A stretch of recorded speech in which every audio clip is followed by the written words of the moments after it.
Bismillahirrahmanirrahim. Alhamdulillahirabbil alamin. Wassalatu wassalamu ala asyrofil anbiya wal mursalin wa ala alihi wasallam ajma'in. Assalamualaikum warahmatullahi taala wabarakatuh. Insyaallah kita nak sambung trend semalam yang mana kita bincangkan tentang Al-Fatihah dan juzuk 1 Dan hari ni insyaAllah kita akan bincang tentang juzuk 2 Ni bukanlah macam ilmu yang paling mutlak saja kan.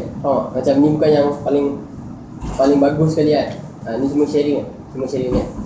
Yang telah kita petik daripada buku Khawatir Quraniyah tu yang Acik dah tunjuk semalam kan.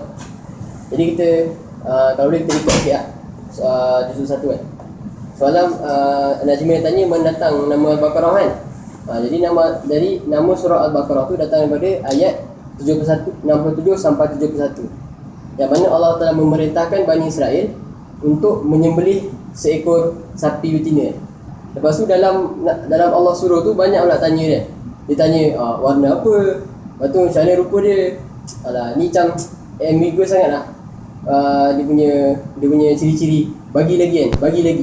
Dia minta macam-macam, and at the end bila dia nak sembelih tu pun macam tak nak je dia buat. Jadi ini merupakan sifat yang kita nak cuba elakkan lah kan. Kalau kat dalam juzuk 1 tu ada 3 main story dia. Yang pertama tentang Nabi Adam, yang kedua tentang Bani Israel ni, dan yang ketiga tentang Nabi Ibrahim kan. Jadi ketiga-tiga ni melambangkan khalifah-khalifah, melambangkan tanggungjawab kita manusia ni sebagai khalifahan. Nabi Adam telah dipertanggungjawabkan sebagai khalifah yang pertama, diturunkan kepada muka bumi kan. Lepas tu Bani Israel ni merupakan contoh khalifah yang gagal. Seperti mana yang telah dipotret dalam kisahnya Al-Baqarah ni kan. Mereka gagal. Mereka ni materialisme, membangkang, tak taat dan tersimpang lah daripada manhaj yang diceritakan oleh Acik semalam. Dan yang ketiga, dia ceritakan pula tentang Nabi Ibrahim. Nabi Ibrahim ni merupakan imam yang power, dia khalifah yang hebat lah. Sebab kalau tengok dekat dalam ayat 124 ada diceritakan kan. Tengok sikit ambil video kau dah ni tablet beli kan. Dia kat apa dekat ni dah video kau dah upload kat ni. Ni sikit saya fail. Kalau Nabi Adam kan, masa zaman Nabi Adam jadi khalifah, tapi dia bukan in terms of khalifah mengajak orang kepada Islam lah. Sebab zaman Nabi Adam tu semua orang masih mengisahkan Allah. Masa tu start fasih lah. Waktu zaman Nabi Idris baru start Nabi Idris mengajak orang yang sembah selain Allah. Pada zaman Adam semua orang sembah Allah lagi lah. Semua dengar apa yang tadi dia cakap apa, Nabi Ibrahim ni bukan contoh imam yang paling best kan, khalifah yang paling best kan.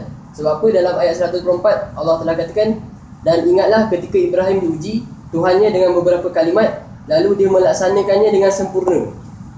Allah berfirman, sesungguhnya aku menjadikan engkau sebagai pemimpin bagi seluruh manusia. Lalu Ibrahim berkata, dan juga dari anak cucuku. Tanda soalan. Atau Allah berfirman, benar, tetapi janjiku tidak berlaku untuk orang-orang zalim. Maknanya dunia rasmi Nabi Ibrahim merupakan pemimpin yang hebat lah kan. Dan Nabi Ibrahim juga telah mendoakan kita agar menjadi khalifah-khalifah yang hebat. Tetapi Allah kata janji tu akan termeterai, janji tu akan terlaksana lah. Tapi bukan untuk orang-orang zalim. Jadi secara keseluruhannya kita boleh nampak yang juzuk 1 ni dia menceritakan tentang tugas kita sebagai khalifah. Tugas kita sebagai khalifah, dan kita akan nampak apa relation dia dengan juzuk 2 yang akan kita bincangkan selepas ini. So between juzuk 1 dengan juzuk 2 kan, ayat yang terakhir ayat 141, Allah telah katakan, itulah umat yang telah lalu, baginya apa yang telah mereka usahakan, dan bagimu apa yang telah kamu usahakan, dan kamu tidak akan diminta pertanggungjawaban tentang apa yang dahulu kamu kerjakan. Maknanya dekat sini Allah nak buat transition lah. Sebab sebelum ni Allah ceritakan tentang orang-orang yang terdahulu kan. Jadi sekarang ni Allah nak cerita tentang isu semasa. Lebih kurang isu semasa. Sebab apa? Isu pertama yang ceritakan dalam juzuk 2 ni adalah perpindahan kiblat. Jadi perpindahan kiblat ni bukan satu ujian ketaatan lah. Sebab kita tahu masa sebelum semasa perpindahan kiblat tu, kita solat, umat Islam solat menghadap ke Baitul Maqdis kan. Lepas tu tiba-tiba Nabi tengah solat ni dia pusing ke belakang, dia menghadap ke Mekah. Lepas tu orang tertanya-tanya, apa salah ni kan? Kalau orang yang tak kuat imannya, dia akan kata, itu ni suka hati dia tukar-tukar kiblat kan, aku nak keluar Islam lah kan. Ini menunjukkan bahawa ada ujian ketaatan lah dekat situ kan. Dan perkara ini juga, perpindahan kiblat juga merupakan satu manifestasi yang mana Allah tak nak kita jadi kaum yang meniru kan, yang sama dengan orang lain. Bagi contoh, kalau dulu Yahudi dia sembahyang menghadap ke Baitul Maqdis kan. Itu kalau kita yang nak ceritakan dalam perpindahan kiblat tu. Selepas itu mestilah ada orang tanya kan, macam okey, kita nak berbeza daripada orang lain kan, kita nak menghadap kiblat yang lain dan sebagainya. Tetapi semasa kat zaman Mekah tu, kenapa orang musyrikin buat sa'i sama macam kita? Itu second case yang ceritakan lah dalam juzuk kedua ni, yang mana sa'i dari Safa dan Marwah kan, dalam ayat 158. Pada waktu itu orang musyrikin ni dia pun sama-sama juga buat sa'i kan, tapi diorang ada letak berhala dekat Safa dan dekat Marwah kan. Berhala Asaf dan Nailah ke Nailah ke, saya tak lebih kurang kan.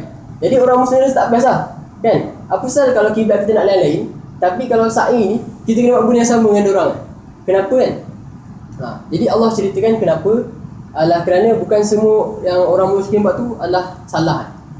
Dia kena ada sebab dia, barulah kita boleh buat benda yang sama. Make tak? Sebab apa? Yang sa'i tu dia originally daripada apa? Daripada kisah apa?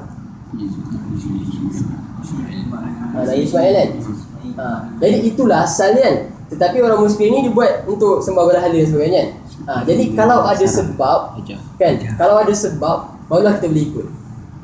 Nampak tak berkaitan dengan perpindahan kiblat tu? Orang persoalan kenapa kita buat benda yang sama, tapi sebenarnya ada sebab. Ada sebab. Kalau ada sebab barulah kita buat. Sama lah macam seorang khalifah kan. Kalau ada sebab barulah kita, kalau ada sebab yang kukuh barulah kita buat. Dan kes yang ketiga, ada 3 kes kan. Dan kes yang ketiga yang ceritakan dalam juzuk kedua ni adalah Islam ni menyeluruh. Islam ni adalah menyeluruh kan. So kalau kita dekat dalam ayat yang 177 surah Al-Baqarah, kebajikan itu bukanlah menghadapkan wajahmu ke arah timur, tu ialah kebajikan orang yang beriman kepada Allah, pada hari akhirat, malaikat-malaikat, kitab dan nabi-nabi, memberikan harta yang dicintainya kepada kerabat, anak yatim, orang-orang miskin, orang yang dalam perjalanan musafir, untuk memerdekakan hamba sahaya yang melaksanakan solat dan menunaikan zakat dan menepati janji apabila berjanji, dan orang yang sabar dalam kemelaratan, penderitaan dan masa peperangan. Mereka itulah orang yang benar dan orang-orang itulah orang yang bertakwa. Panjang apa? Sebab dia menyeluruh. Allah tegur awal tadi, kebajikan ni bukanlah semata-mata kau pandang mana kan solat kan, untuk solat semata-mata kau sa'i macam mana kan, musyrikin ke ikut apa kan, tetapi dia lebih besar. Sebab Islam ni merangkumi pelbagai perkara lah. Macam yang tadi pertama kita dengar macam beriman kepada Allah, kepada kitab kan. Lepas tu juga ibadah, menunaikan solat, menunaikan zakat dan sebagainya. Lepas tu juga berakhlak. Macam ni kita kena berakhlak dengan orang lain. Dan lepas tu ada banyak cerita hukum-hukum. Ada cerita pasal Qisas. Lepas tu ada cerita pasal warisan harta sebagainya kan. Tu cerita pasal puasa. Yang cerita pasal puasa ni, kalau korang tengok Quran Jam, Numan Alhan, dia ada cerita. Dia ada cerita lah pasal ni. Dia ada cerita pasal ni kan, pasal puasa ni sebagai ibadah kan. Jadi dalam setiap apa yang Allah ceritakan, hukum-hukum yang Allah cerita ni kan, Allah yang ceritakan ni, ayat terakhir tu Allah ada letakkan satu ayat 187, kadzalika yubayyinullahu ayata lin-nasi la'allahum yattaqun. Allah menceritakan ayat-ayat ni, semua benda yang Allah ceritakan ni adalah untuk buat manusia ni, agar manusia ni beriman, untuk agar manusia ni bertakwa. Itu poin dia. Itu poin dia. Agar bertakwa dan taat kepada Allah. Yang pertama, perpindahan kiblat. Allah nak kita taat. Allah tunjukkan yang ada orang yang lari kan bila ada tribulasi sikit, dia terkedepan kan. Tapi berbeza tu saya tunjukkan dalam Safa dan Marwah. Tapi dalam kita nak berbeza-beza, kita nak terkedepan dan sebagainya, kita kena ingat yang mana Islam ni bukanlah itu saja kan. Islam ni kalau kita nak jadi orang yang paling pandai, orang paling hebat sebagainya, tapi sebenarnya dia lebih bertuah kan. Dan Allah telah ceritakan dalam banyak-banyak, ada puasa, ada waris, ada kahwin waris juga dan sebagainya kan. Tapi semua benda ni adalah untuk mengajar kita agar kita menjadi orang yang bertakwa. Dan di akhir juzuk 2 ni ada cerita pasal Talut dan Jalut yang dia bawa dia punya army bagi satu sungai. Siapa dia yang bawa? Confuse antara dua. Jalut jahat lah. Jalut jahat. Jahat. Macam Jahat. Jahat. terbaik lah. Cik. Taib. Kan? Jadi masa cerita Talut dan Jalut ni diceritakan yang mana dia bawa satu kumpulan army kan. Lepas tu berhenti kat sungai. Lepas tu yang Talut kata minum satu ceduk. Jeduk Atau ceduk kan. Satu scoop kan. Lepas tu dalam kalangan mereka tu separuh ada yang minum satu scoop, yang lain tu minum banyak kan. Dahaga kot. Macing tengah-tengah panas kan nak pergi perang kan. Lepas tu orang yang minum banyak ni kata ya, aku dah tak laran, aku dah tak kuat dah. Mana kat sini ditunjukkan bahawa orang yang kuat sahaja yang boleh jadi taat, yang boleh bawa Islam, boleh jadi khalifah.